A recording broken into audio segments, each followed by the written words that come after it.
So, you got to Path of Exile 2's Endgame, and now you're not sure what you need to do. I'm here to help unlock the secrets of the Atlas. The Endgame takes place in this Atlas, and it scales in all directions infinitely. You can see as we get towards the edge of our visible Atlas, we get the Fog of War. We can push back this fog either by getting a map close to it, or in a large way by capturing one of these lost towers. So the next question is, how do we run a map or capture one of these lost towers? For that, we need waystones, and you can see my waystone tab here. You'll note that they're numbered with Roman numerals, and they go all the way from 1 to 16. This number indicates how difficult the map is, with 1 being the easiest and 16 being the hardest. And this is because that number influences the monster level in that map. This number is known as the tier, and each increase in tier increases the monster level in the map by 1. Like many other items in Path of Exile, these can be crafted up to rare. This uses the same currency as if you were crafting up your weapon, for instance. Each waystone can have 3 prefixes and 3 suffixes. Prefixes tend to be positive, such as more monsters in the map, whereas suffixes tend to be bad things, like you've got a curse on you, or the monster's got more life or damage, or both. Let's move on to the Atlas itself. You'll see that it's covered in little coloured dots. These indicate locations that you can run a waystone. Note that the towers are also a place you can run a waystone. Running a waystone here will run a very specific looking map. You'll also note that the Atlas is broken into little biomes like grasslands or desert, and these will give you an indication of what the actual waystone will look like when you run it. But these colours actually mean something. Green means that the map has already been run and can't be run again. This light blue colour that's slightly lit up means that this is a place that we can actually run a map next. And this sort of dull white or cream colour is a map that we could run if we got a map next to it, because you can only run maps connected to the maps you've already run. The connections are these little dotted lines between each map. Next, we'll take a look at these little circles above the maps. These indicate what extra content the map has. This first one here indicates that a boss is in the map, so that's a map boss from the campaign you're about to fight again. This second one indicates that there's a breach in the map, and this third one indicates that there's a ritual. Having extra content in your map is generally a good thing, providing you can actually run the map, as each piece of content makes it more difficult. If we actually hover over some of these circles, you'll see that there's actually additional modifiers on the map, such as 10% increased experience gain, or 25% increased magic monsters. Just like extra content, each one of these also increase the difficulty of the map. It's important to note that whilst maps can have additional content straight off the bat, they can't have these modifiers. These are added by you. You can also add additional content over that is on there from the start. You do this by capturing the towers and adding a precursor to them. Note that the towers cannot have extra content or extra mods. For this reason, I don't believe that you should actually use very good maps to actually run these, because it's just a waste. Once you've run the tower map and you've captured the map by going up to this tower and clicking this precursor device, all the fog of war in the large circle around the tower will vanish. Going back to the Atlas now and clicking on one of these, you'll see there is a slot on any we haven't already used, which allows us to slot something in. The things that we can slot into these towers are these Precursor Tablets. In their unmodified state, each of these has at least an implicit, which tells you what it adds to the map. This is the extra content piece. For instance, 6 maps in range contain expedition encounters. When we put this in a tower, 6 maps in range will be selected at random and will have an expedition encounter applied. These tablets can be crafted up to magic, and these are the extra modifiers that will be added to all maps in range of the tower, not just the 6 in this case that had an expedition encounter applied. All of these modifiers are also always good. There are no downsides on them. And Precursor Tablets on towers can overlap. So if you have 3 in one place like this, if we capture them all, you'll see that the modifiers grow quite substantially. If at any point you're unsure of what the little icons on the Atlas mean, then just hover over the little eye in the top left hand corner. This will give you the map legend and tell you what each thing means. If you click on the little eye, it will lock it in place until you click this X here. Whilst the legend's locked in place, you can hover over anything that's underlined with the dotted line to see what that word means. And if we hover over Corrupted, this looks very much like Beyond bosses, but with some extra bonuses like +1 to area and maybe even an additional modifier.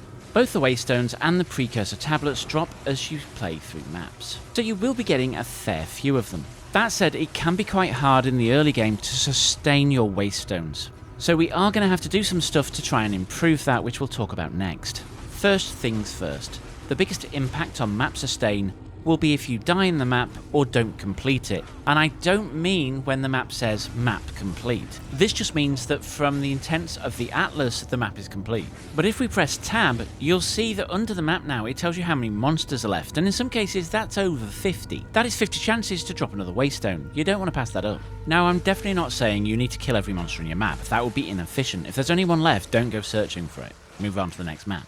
Death in maps is particularly brutal. Early on, the map will be terminated immediately and you'll be kicked out without the ability to get back in. All portals immediately close. As some of the map content is particularly dangerous, I'm thinking Delirium and Breach, both of which can kill my character really easily at the moment because it's not too strong. I will tend to avoid these or run them last. And that's the other thing with map tier, you do not want to try and rush into the higher tier maps, because if you die, you're going to lose sustain rapidly. Stay in the lower tier maps until you know your character is strong enough to take on the next level of content. So what actually happens when you die in the endgame? First off, as I mentioned, all portals will immediately close, meaning the waystone is lost. If you die on the first pack of monsters, you've just wasted a map. You also won't complete the map, which means you can't progress through it, which means you'll need to run it again or go to another node. That node that you just lost to will have lost all of its modifiers from any precursors.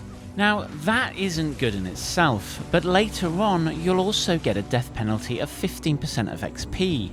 I seem to remember this kicking in at around about level 75. I could be wrong, it could have been sooner, maybe something like 72. It will not drop a level, it will only go to the beginning of the level. So if you had 90% XP, you could lose it all and go back to the beginning of level 91 or whatever level you're on. Also, to help you sustain, there is an Atlas passive tree. You'll get 2 passive points each time you complete an objective. Objectives are given to you by Doriani. You can see all of these listed underneath the minimap on the right hand side of your screen. The first couple will give you something when you complete a certain number of each tier of map. And this is where the map complete notification comes in. To complete a map, you only need kill the bosses and the rares. To make this easier, once you've killed about 75% of everything in the map, little indicators will appear on your minimap. These will point to the next mobs you need to kill. The little yellow circles indicate rares, and you get a browner circle for uniques. Now, something I would suggest you actually rush for on the Atlas passive tree is this node here, Constant Crossroads, which gives you 20% increased quantity of waystones found in your maps, and Fortunate Path, which gives us 100% increased rarity of waystones found in your map. This will both drop waystones and give them a chance to be rare, which means we don't need to spend as much in crafting currency. You also want to do anything that will get you extra mobs on your map. This 25% increased magic monsters is very, very powerful, and you also want maps have X% chance to be a tier higher. What this does is, when you drop a map, say you drop a tier 1, the game will roll a dice to see if the map should be upgraded. If it hits, your map will be upgraded to a tier 2. After you got the key ones I mentioned, you can really customize the map however you want. However, on initial glance, I would say that in general, the bottom right hand side of the tree is the more powerful of the lot. As you progress into the endgame, more little trees will open up to be able to focus on individual bits of content. Once you've completed the objectives, go and talk to Doriani. She will give you the extra points you need. The last thing we want to talk about in sustaining maps is what level do you want to craft your maps to.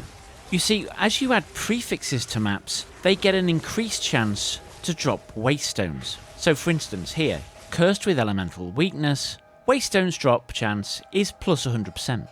If this works anything like the original game, which I suspect it does, you want at least all your tier 1 to tier 5 maps, which are known as white maps, to be fully blue, i.e. 1 prefix, 1 suffix. You want all your yellow maps to be at least rare with a regal orb, and you want all your endgame maps, i.e. tier 11 to 16, which are the red maps, to be as rare as possible. I've even heard of players exulting in this league to help maximise. In Path of Exile 1, you would also Valorb your red maps in order to give them a chance of giving you many more modifiers. And so we will do that too with our red maps, where we have the currency available. I'm only up to yellow maps at the moment, but I have been able to sustain doing this kind of thing. One lesser known way of sustaining your maps is to use Distilled Emotions. These drop from Delirium encounters. They're also used to put an extra notable on your amulet, so do try and do that first before you use them on your maps. To use these, simply right-click on a Distilled Emotion, and this will open the Instilling menu. Put a map in the top box, and then in the 3 lower boxes you can put 1 distilled emotion in each. Each of the distilled emotions gives you a different thing. But basically they put permanent delirium on a map, meaning the whole way through the map you will get the grey cloud that will give you the buffs. Using this on a map that already has a delirium portal will wipe out the delirium portal, so don't do that. If you are still struggling to sustain maps after following this guide, then here's some extra advice. Go to Doriani and click buy or sell. She will always have at least 1 tier 1 map to sell, and you can buy as many of these as you like. They all cost gold. She'll also have some higher tier maps occasionally. Once you have 3 maps of a particular tier, you can take them over to the reforging bench. Place your 3 same tier maps in the 3 boxes at the bottom and click reforge. This will create a tier map of 1 level higher. So 3 tier 1 maps will convert to 1 tier 2 map, 3 tier 2s to 1 tier 3, and so on. Now just in case you're completely new to the game and can't even figure out how to load a map, let me show you how to do it. First thing you're going to need to do is find a map device. There is one in the Ziggurat Refuge when you complete the campaign, or if you actually capture a hideout on the map, you can use that. We're then going to go over to the map device, open the atlas, and click on one of the nodes. You'll see here this menu's popped up. And there's 4 little squares in here. We're just going to put the map in one of those squares and then click traverse. This will open the map, which you can then enter.